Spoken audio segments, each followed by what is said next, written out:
পাখির মধ্যে কোয়েল পাখি অন্যতম একটি পাখি। আমি শখ করে বাজার থেকে 10টি পাখি ক্রয় করেছিলাম, কিন্তু দুঃখের বিষয় হলো 10টির মধ্যে 9টি ভুলবশত পুরুষ কোয়েল পাখি হয়ে গেছিল।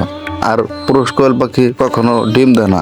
এগুলো পালন করলে আমার শুধু লসই হবে, কারণ পুরুষ কোয়েল পাখি কখনো ডিম দেয় না, তারা শুধু খাবে, খাদ্যগুলো আমার অপচয় হবে। যার কারণে আমি কোয়েল পাখিগুলো গতকালকে বাজারে সেল করে দিয়েছি।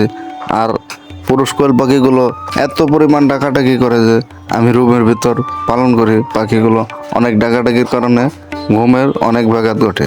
যার কারণে খুব দ্রুতই আমি পাখিগুলো বাইরে বিক্রি করে দিলাম।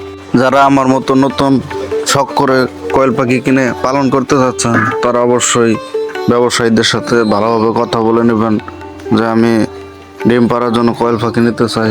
তাহলে হয়তো তারা দাম একটু বেশি নেবে, কিন্তু আপনাকে মহিলা কোয়েল পাখি দেবে। আমি যেহেতু কম রেটে কোয়েল পাখি কোনো কিনেছিলাম এবং বাজার থেকে ক্রয় করেছি, আমি এই বিষয়ে কোনো কথাবার্তা বলিনি তাদের সাথে, যে কারণে আমার নিজের ভুলের জন্য 10টি কোয়েল পাখির ভিতরে 9টি কোয়েল পাখি পুরুষ এবং একটি মহিলা হয়েছিল। আমি এই একটি পাখিকেও সেল করে দিয়েছি, কারণ একটি পাখি থাকলে সে অনেক নার্ভাস ফিল করবে, খাওয়া দাওয়া করবে না ঠিক মতো, জিম ধরে থাকবে।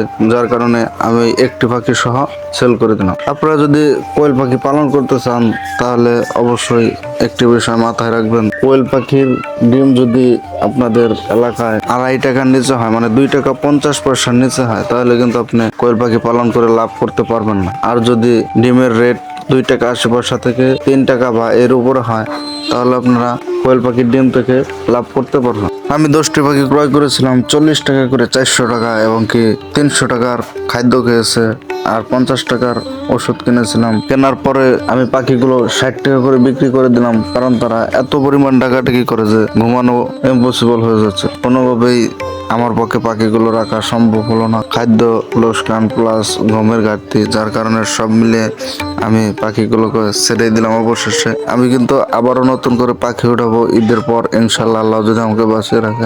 হিসাব করলে দেখা যাবে আমি পাখিগুলো 20 থেকে 25 দিন পালন করেছি, এবং কি প্রতি পিস পাখির পিছনে আমার 10 থেকে 20 টাকা করে ঘাটতি গিয়েছে। যাই হোক, এটা অনেক বড় ধরনের কোনো কিছু নয়। অনেক সময় অনেক খামারে পাখি ভাইরাস ধরে সব মারা যায়, এটাও একটা অ্যাক্সিডেন্ট। আমি মনে করবো যে আমি একটা ভুল করেছি, আর ভুলের মাধ্যমে অনেক কিছু শিখতে পেরেছি। আর আমার মতো এই ভুল যেন আপনারা না করেন, তার জন্যই এই উদ্দেশ্য করে এই ভিডিওটি তৈরি করলাম। আপনারা দেখে অবশ্যই অনেক উপকৃত হবেন। আর আশেপাশে অভিজ্ঞ ছোট খামারি যারা আপনার ভাই বাদার আছে, তাদেরকে অবশ্যই সাথে নিয়ে যাবেন। তারা গেলে আর ব্যবসায়ীরা আপনাকে কোনোভাবেই ঠকাতে পারবে না, নয়তো কিন্তু আপনাকে আমার মতোই ঠকতে হবে। পুরুষ কোয়েল পাখি দিয়ে তারা বলবে যে এগুলোই মহিলা কোয়েল পাখি। আপনি কোনোভাবে বুঝতে পারবেন না যে কোনটা মহিলা এবং কোনটা পুরুষ। সবাই ভালো থাকবেন। আল্লাহ হাফেজ।